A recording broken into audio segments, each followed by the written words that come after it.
Athletes spend years intensively training in the gym, on the slopes, and at the rink. But how much is a difference in performance all in the mind?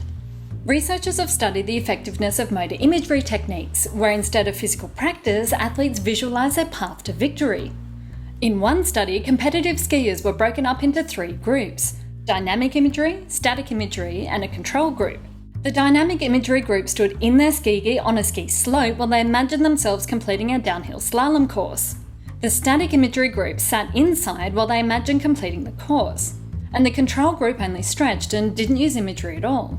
When all groups raced down the same course, the dynamic imagery group had the fastest average time, followed by the static imagery group and then the control group. The dynamic imagery group also reported higher confidence in their performance.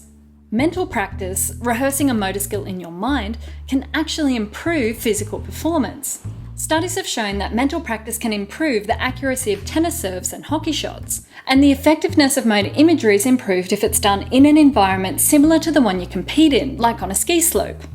So what's actually happening inside your brain?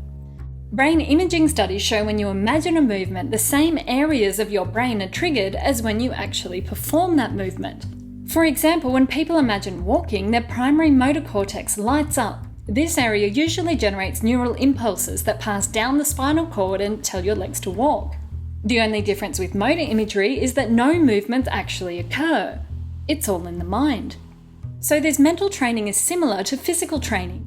By repeatedly activating the motor networks for a movement without actually doing it, you can strengthen the communication between neurons associated with that movement.